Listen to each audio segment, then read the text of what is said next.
He has a block, as we look, let's look live at the pictures here because he's just come into the press conference theater. He has a block. It was 25% of the convention, but depending on what the total membership turns out to be in the December the 12th vote, and if he can sign up more members, it could be 25%, it could be less, it could even be more. Anyway, there is David Orchard as he gets ready for his news conference, and we're going to listen live. We're just getting the ground rules from the member of the Parliamentary Press Gallery who's chairing that meeting. Here's Mr. Orchard, and we're listening live. To Le Monde. Thank you all for coming here. Many of you have called seeking my response to the events of the last few days, and I thought that it would perhaps be best for us to handle it this way rather than calling you all back individually. Je suis ici aujourd'hui pour vous dire je suis contre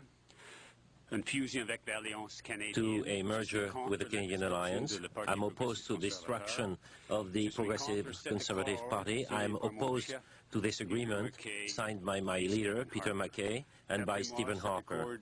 As far as I'm concerned, this agreement is not democratic, it's not fair, it's not good for our party. Several of you have called me over the last months wondering why I'm keeping very silent and why I've really removed myself from the spotlight.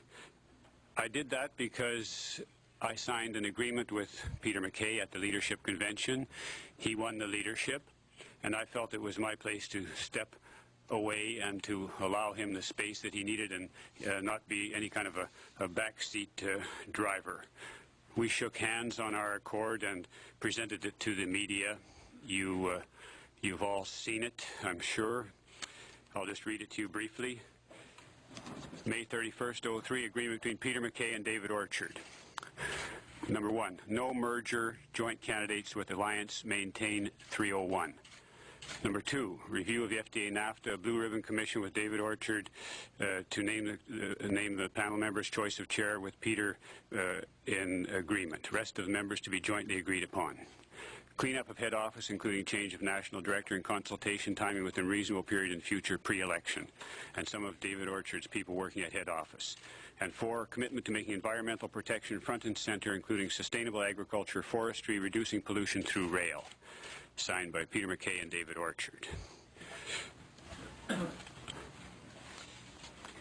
I have worked over the summer with Peter MacKay's office to set up the free trade panel, and I've attempted to be loyal. I gave Peter the kind of loyalty I gave Mr. Clark before him, and the same kind of loyalty I would expect if I had won the leadership of the party.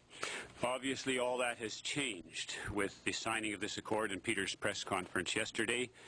Peter called me yesterday morning and offered to send me a copy of the agreement that he had signed. I told him it was a complete and utter betrayal of our agreement, but more importantly that it was a betrayal of the PC Party of Canada, its constitution, and its history.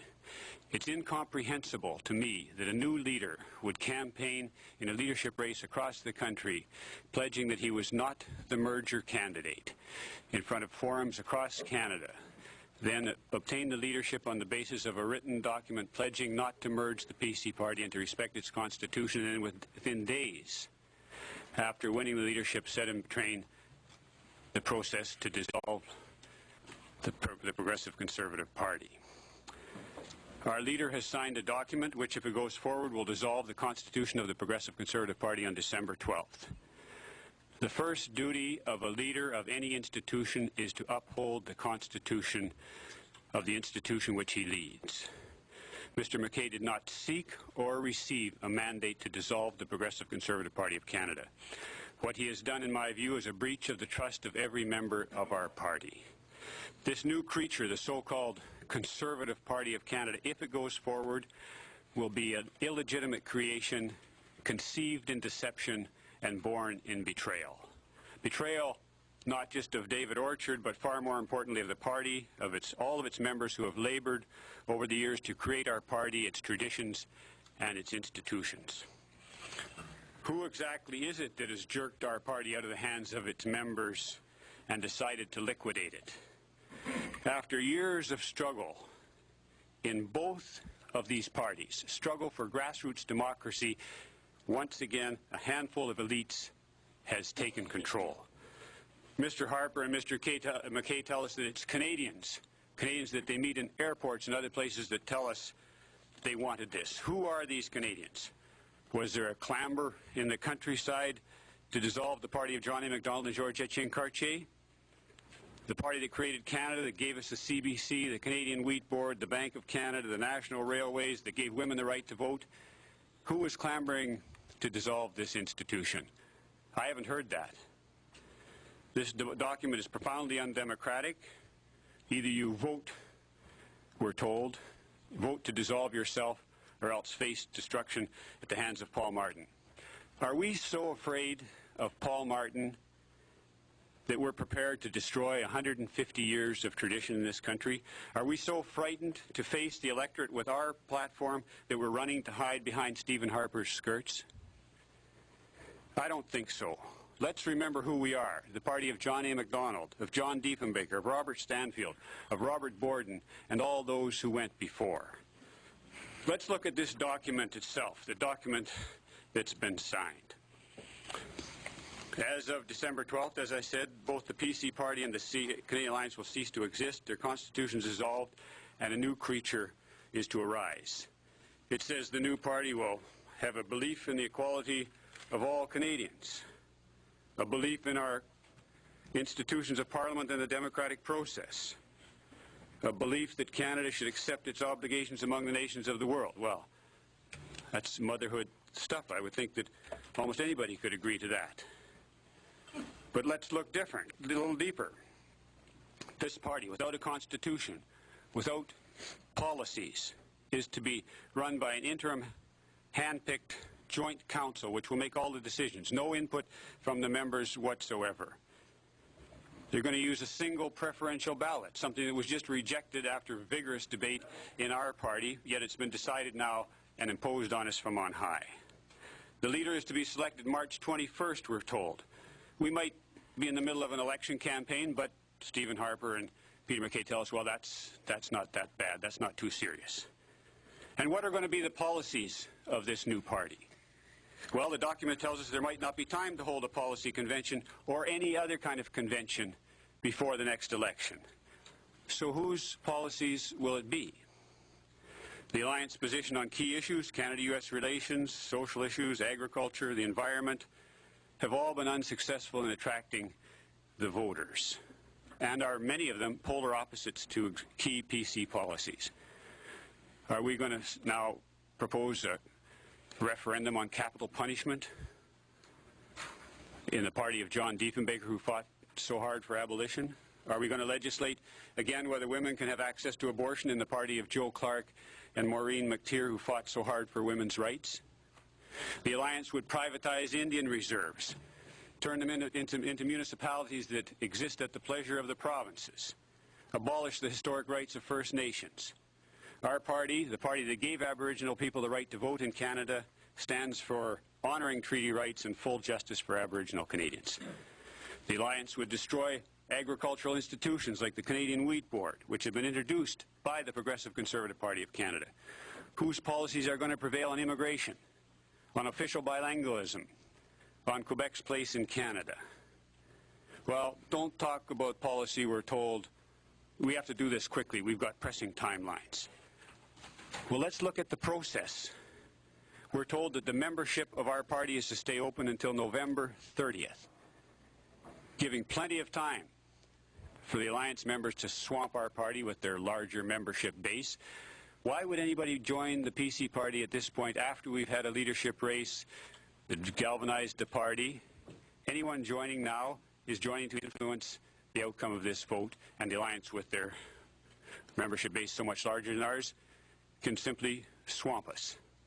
And we're going to have one member, one vote on the ratification. So that means if 20,000 members from Calgary of the Alliance join our party, that's fine. So this is not a merger. This is not a union of equals. This is a takeover by the Canadian Alliance. This is the creature that's supposed to strike fear into the hearts of Paul Martin and the Liberal Party. I doubt it very much. I suspect that they're laughing today.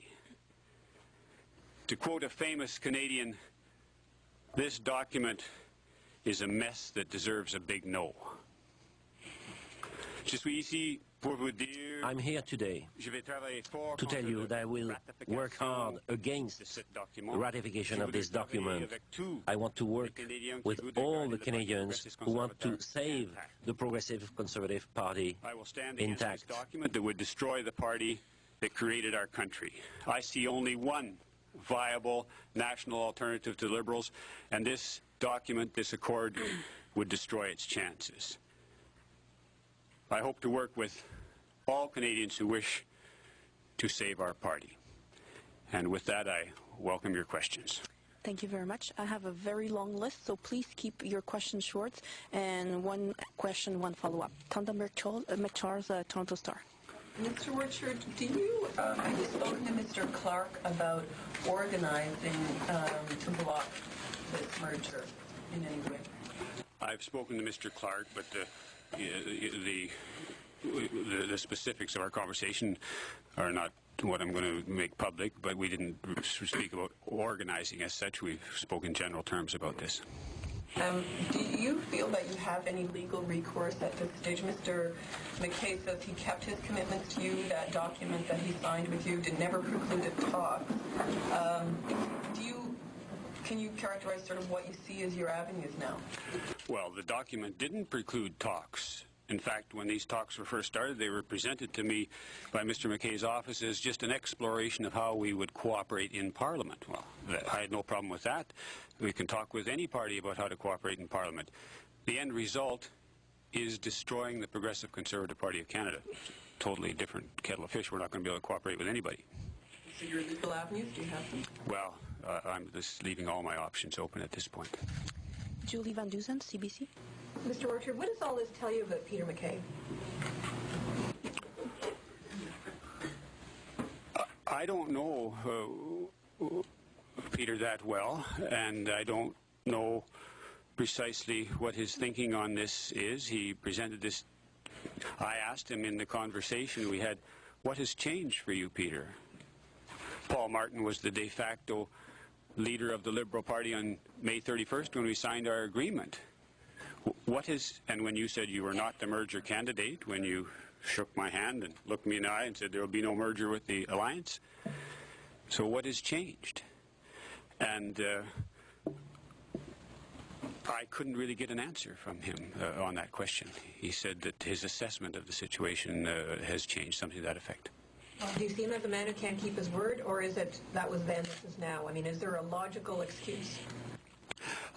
I don't think there's any logical excuse for the leader of a historic party, the party that created our country, that gave us our distinctive institutions, to take that party and dissolve it. There is no, as I mentioned, no mandate, no legitimacy to this. Mr. McKay did not seek a mandate from the members of the party. He did not receive a mandate. In fact, he received a mandate to do just the opposite. We all stood on the podiums in that leadership race promising to rebuild the Progressive Conservative Party.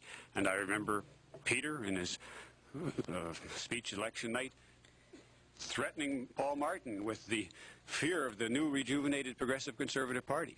So my question is, what has changed? Joyce Melbourne, CTV. Mr. Orchard, can you tell me, how are you going to organize to fight this? What kinds of things? You've left legal avenues open, but what kinds of things are you going to do to fight this? Well, I'm talking to you people here today. Are you going to rally members? Are you going to have some kind of organizational system to campaign against this? How are you going to do it? Well, I think there has to be a debate. And there has to be a debate on this idea of how a party gets hijacked. How can the membership rolls be left open until November 30th? If we wanted to have a genuine plebiscite in the Progressive Conservative Party, we would poll the existing members. We should freeze the membership date as of June 1st, whenever the convention was, or freeze it so that the existing party can vote. Our party has several times before voted on this issue. In 1999, we voted to enshrine in our Constitution that there would be no merger with any other party. We would run 301 candidates. That passed by a 95% margin in Toronto. We reaffirmed that just last year in Edmonton by a vast majority. We ran a leadership campaign in which one candidate advocated merger with the alliance. He got less than 1% of the vote in the leadership race. All the other candidates were against it. So this is the situation that we face today. So I don't think there's any mandate to do this, but my main focus is to alert the members of the party to this takeover of our party that's going on. This idea that we can vote one member, one vote for ratification, when Southern Alberta, one city in Alberta, could simply, the membership of the Alliance could simply join our party because, as you know, we have a dual card position.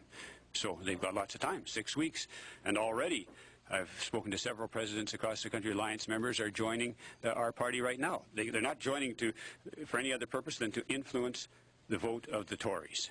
That's what they're doing, but what are you going to do? Are you going to try and force a vote? Are you going to rally the troops? I'm going to vote no. And I'm attempting to explain why I'm going to do that and to warn members of our party that this is going to be the destruction of our party. If we move too far to the right, we're doomed. John Diefenbaker understood that instinctively. In fact, some people on Bay Street said John Diefenbaker was too far left to lead the party. He stayed in the center of the mainstream. He certainly didn't talk about merging with social credit because he knew that that would be poison to the Canadian electorate. Canadians have never voted out on the extremes like that. And we are a moderate party that could be, and that are, if we would have enough confidence in ourselves, the alternative to the Liberals. And we won't do it doing this. Manon Cornelier, Le Devoir. I would like to come back to the same item. I'd like to understand, do you intend to mobilize members to support you during the leadership race? Are you going to try to force the holding of a convention earlier, for instance? Do you try? Are you going to do take some concrete steps like that? Well, first of all, we have to understand this agreement, and I'm sure that most of the members of the party do not understand the document. And that is my first objective, my first job, to speak concretely about the content of this agreement, of this document. And after that, I hope that other people, Mr. Clark, expressed his opposition yesterday, Rick Borotzik, and lots of other conservatives are concerned about this document, and I hope that they will vote no. But you, personally, do you intend to collect signatures in order to force the holding of a convention earlier? Well, as I said, I will work with a group of people, with all the other people who want to save our party. I cannot speak concretely now of each step we will take. Here, I'm sorry, I have a plan. What would you say to Mr. Harper about the about Mr. McKay's signature on this deal? You say this is going to go through? Can you repeat that question? What would you say to Mr. Harper? What would you tell Mr. Harper about Mr. McKay's signature on the deal he has signed with him? Well, I don't have anything to say to Mr. Harper. I think the decision that has to be taken is the decision by the members of the Progressive Conservative Party itself. These are the people that are going to decide the future of our party. It's crystal clear why the Alliance wants to do this. If I was leader of the Alliance, I would too. The Alliance is in free fall. They're in trouble out west. They want to get the Tories off the ballot so they can win some of their seats in Western Canada. They've tried for a decade to present their policies to the Canadian people, and the Canadian people have always said no. So their only hope is to try to latch on to an alternative that could win, which is the Progressive Conservative Party. So I understand Mr. Harper's thinking. He said that, if I understood him right, he thought it was Christmas Eve yesterday. What's left for the Tory party if the membership was to reject this on December 12th? You're just a few months away from an election. You would have a discredited leader, a party in total disarray. how do you argue to people who say this is inevitable at this point? They're willing to hold their nose and live with it.